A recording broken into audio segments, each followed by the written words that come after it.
Hello children, welcome to AIMS India's online classes. This is biology session. Excretion, the wastage disposing system. So far we have completed human excretory system and the problems related to excretory system, kidney transplantation and other pathways of excretion we have completed in the last class. The accessory organs of excretion are lungs, remove the carbon dioxide and water, skin, eliminates extra salts, okay, in the form of sebum, which contains waxes, sterols, hydrocarbons and fatty acids, and our liver.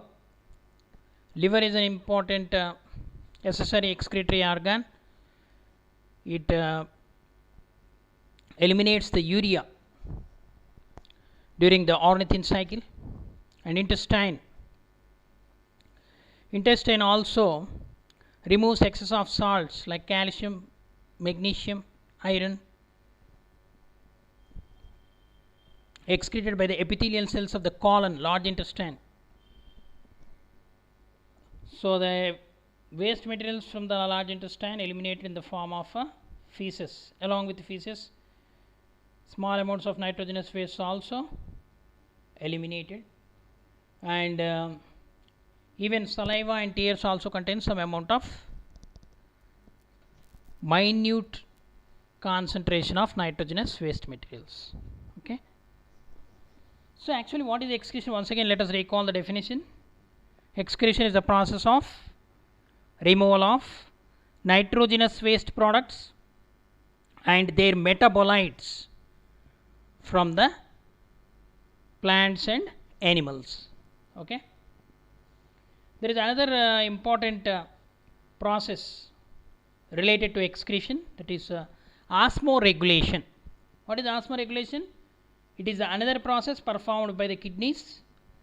It is the phenomenon that regulates the body salts and water content of the blood. Okay. Both osmoregulation and excretion are important for maintaining homeostasis. Homeostasis means to keep the internal environment of the body constant. Okay children. So the waste products include nitrogenous waste materials, carbon dioxide, pigments. So I am saying pigments. What are the pigments excreted?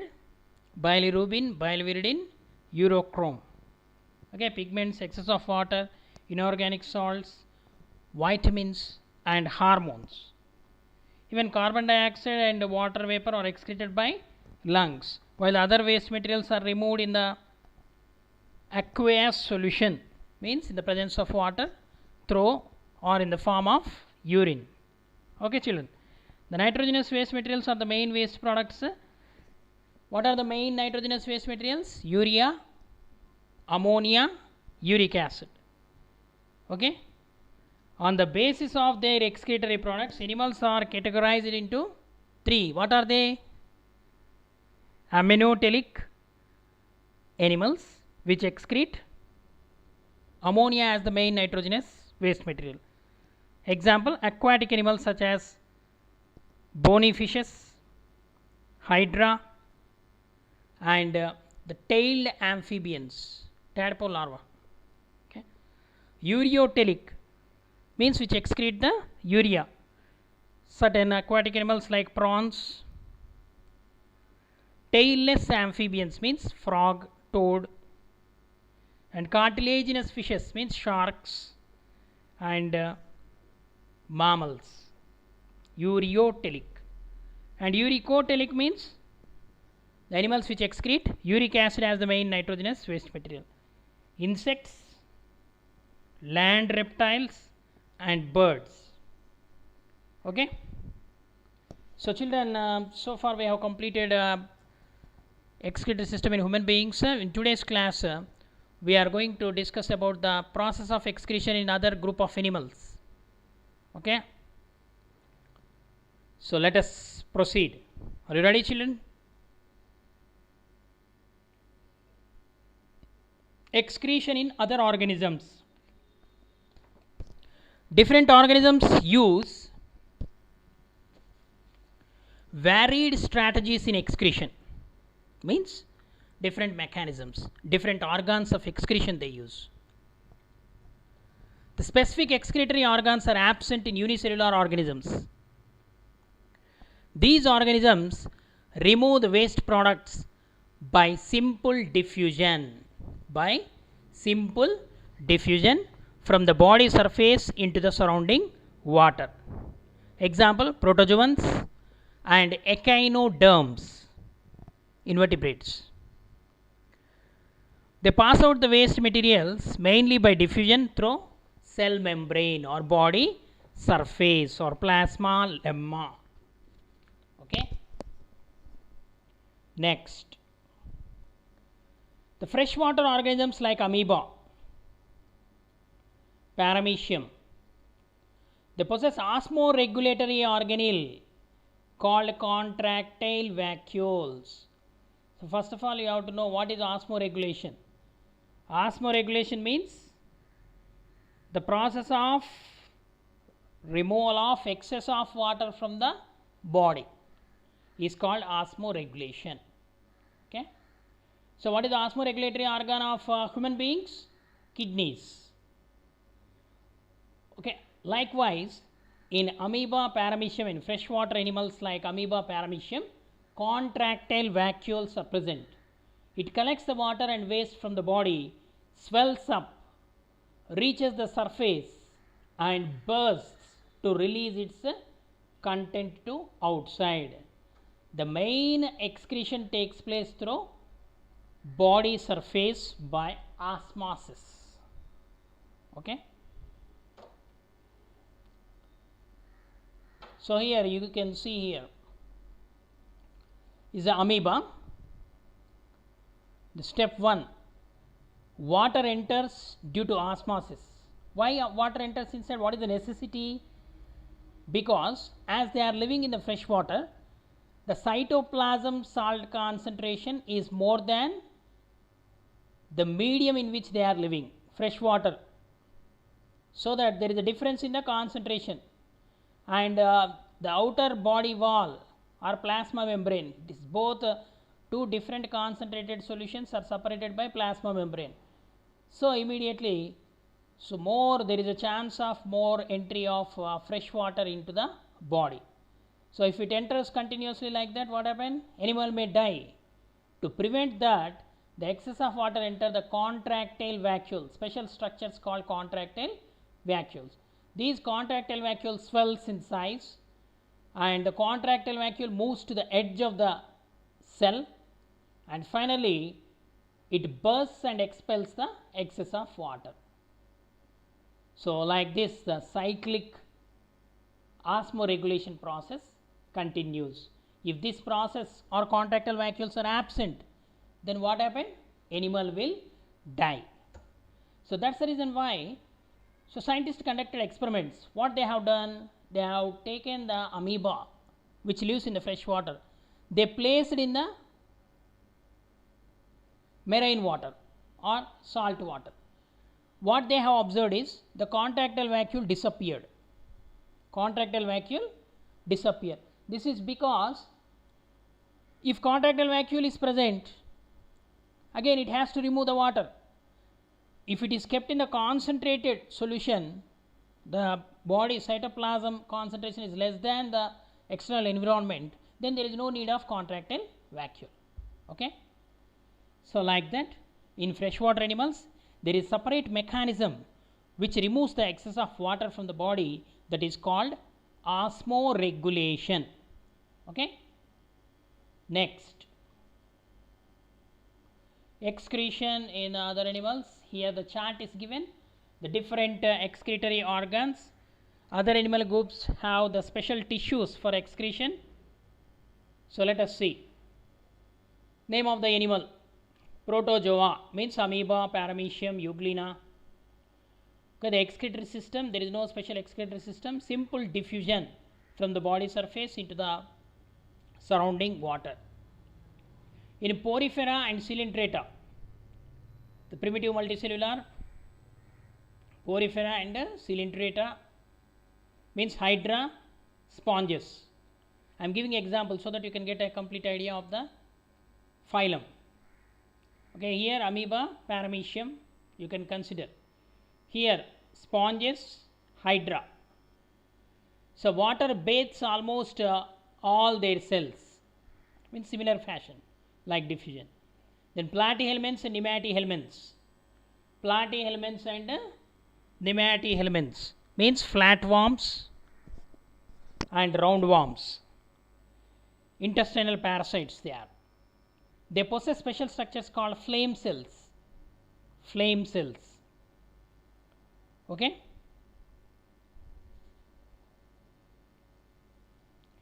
And some other structures are also present. Intracellular canaliculi are present in the roundworms.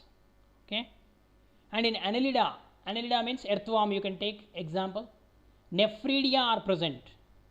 In arthropods, arthropods means insects. Green glands, Malpighian tubules.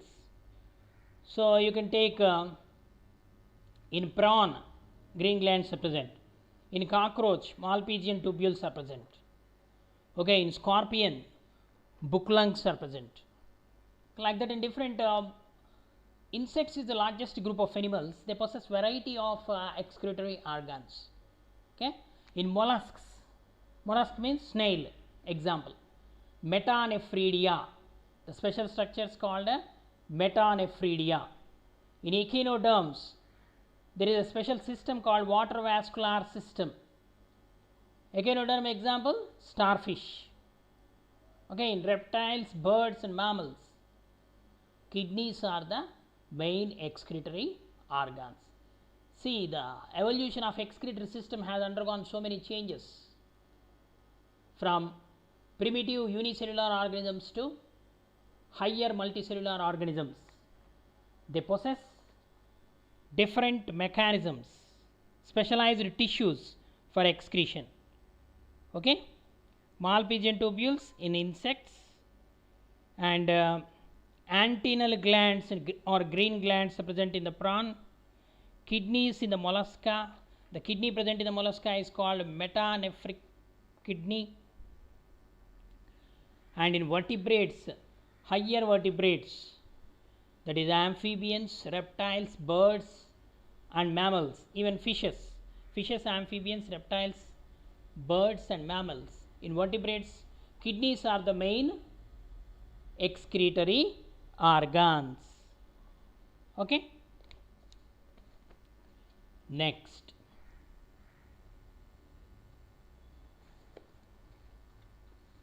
the multicellular organisms, they possess different excretory organs for removal of waste materials from the body. The structural and functional complexity of excretory organs increases from sponges to animals. Sponges means Porifera to mammals. Okay. Sponges and coelentrates, they do not have specialized excretory organs as water bathes almost all their cells. Okay, in the table itself we have come across. The excretory structures appear for the first time in flatworms, means platyhelminths. They are known as flame cells. See here the structure of flame cell.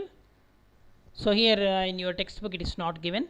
So for your better understanding, here the image is pasted here. Please go through.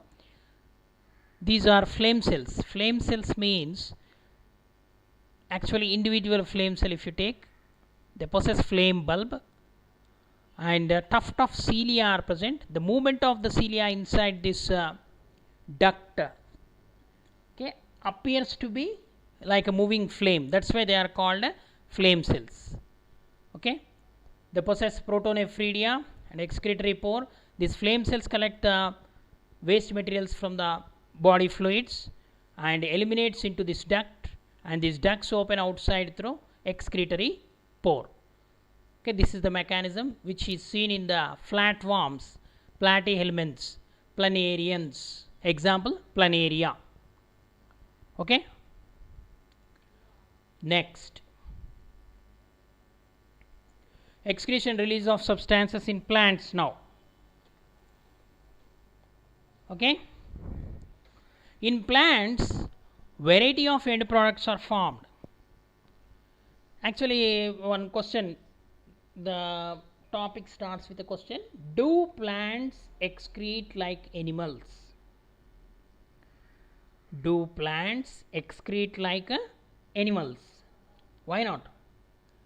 We are amazed to answer such type of questions, you know. You are aware that the variety of end products are formed during metabolism. Okay. For example, photosynthesis. During photosynthesis, starch or glucose, oxygen and water vapor, water are formed. In respiration, carbon dioxide and water are formed. So like that, during metabolism, variety of products, end products are formed, and these nitrogenous wastes are important. Plants they does not have specific organs to excrete these wastes, but the plants break down the waste substances at much slower rate than in animals. Okay, compared to animals, plants does not have specific organs to excrete the wastes. What they do, the plants break down the waste substances at much slower rate than in animals. Hence, the accumulation of waste is also much slower in plants. For example, in green plants, in darkness, and plants that do not possess a chlorophyll produce carbon dioxide and water as respiratory waste products. Okay. Oxygen itself can be considered as a waste product generated during photosynthesis. Okay. So that's why it exists outside through stomata of leaves and lenticels of the stem. Okay, in woody plants through lenticels. Okay, in normal plants through stomata of the leaves, the gaseous exchange takes place. Then how plants manage or send out the waste products from its body? Plants get rid of excess water by a process. What is that process called? Transpiration. Okay. So they break down the waste substances at much slower rate than in animals. So the accumulation of waste is also much slower in the plants. Green plants in dark, they do not possess the chlorophyll. They produce carbon dioxide and water as respiratory waste products. Oxygen itself can be considered as the waste product generated during photosynthesis. So that exit out through stomata of leaves and also through lenticels of the stem. Okay, children. So how do plants manage to send out the waste products from its body? The plants can get rid of the excess of water by a process. What is that process called? Transpiration and guttation. What is transpiration? The process of elimination of excess of water in the form of water vapor through leaves. Through which part of the leaf? Leaves possess microscopic openings. They are called stoma or stomata. That structure is called. Okay, stomatal transpiration and guttation. In certain plants belongs to grass family. Okay, early morning during winter season, you can touch the grass or paddy field upper surface, so your hand become wet because the water exudes out, comes out through special structures called hydathodes, just like stomata.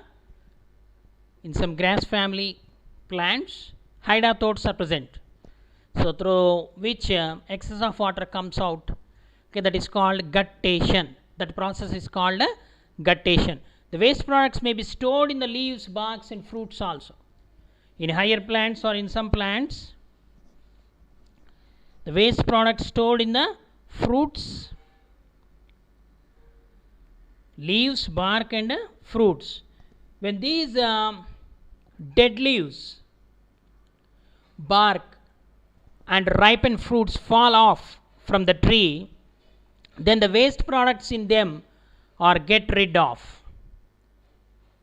The waste gets stored in the fruits in the form of solid bodies. They are called raphites. The waste material stored in the fruits in the form of solid bodies called raphites. So, however, the several compounds are synthesized by the plants for their own use, especially for defense. What is the meaning of defense? Means for protection. You know very well, plants also have so many, they are immovable, they cannot run away from the enemies. They have to defend themselves where they are surviving. So in order to defend, they store certain chemical substances and toxins in their different parts of their body so that they can protect themselves from the grazing animals or browsing animals, means herbivorous animals. Okay, it is one mechanism they adopted, not in all plants, certain plants, okay, for defense. And many plants synthesize the chemicals and store them in roots, leaves, seeds for protection against the herbivores. Protection against the herbivores. So most of the chemical substances which are secreted by these plants, they are unpleasant to taste, means very bitter to taste.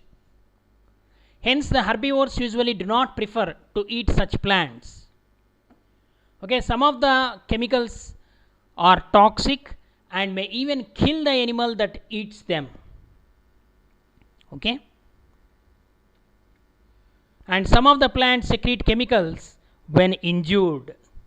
So these chemicals seal the wound and help the plant to recover from an injury, wound healing. Okay, some of the plants release attractants for other organisms which will help the plants for pollination, for seed dispersal or even in their nutrition. Okay, so let us take examples so that you can understand better. For example, if you see the plants of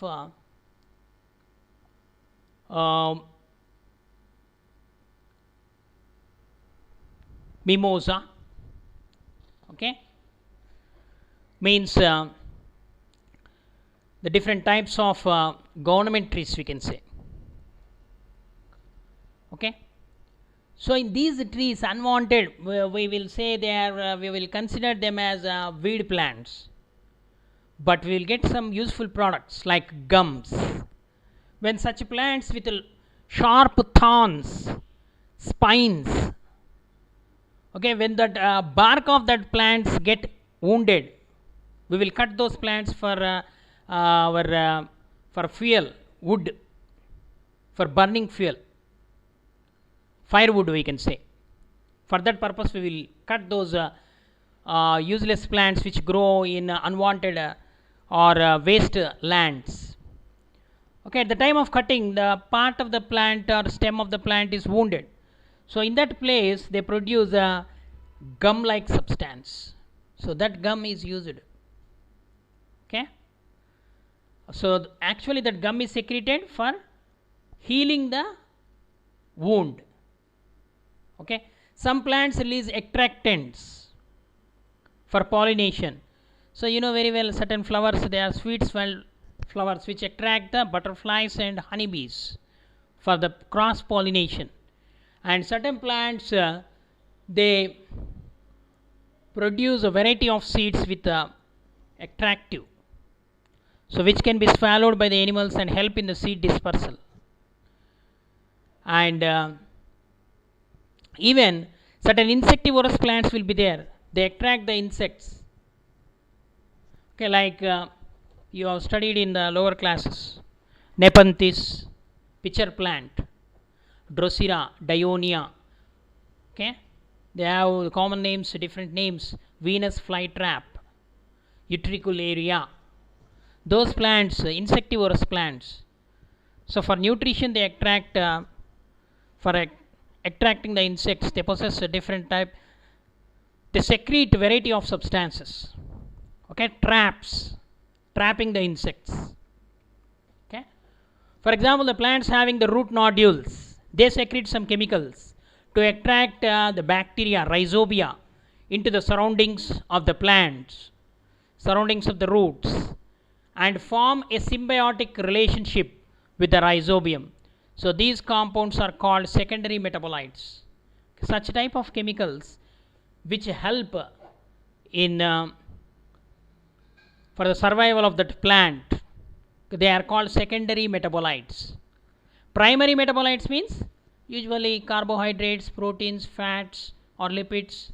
They are the primary metabolites produced by the plants. Secondary metabolites means alkaloids, gums, resins, tannins. So these are the variety of substances produced by the plants. They are called secondary metabolites. These are chemical substances. Okay, children. More we will learn in the next class. Hope you understood. Please read the textbook. Thank you for watching our video. Please subscribe our channel and press the bell icon for receiving latest updates.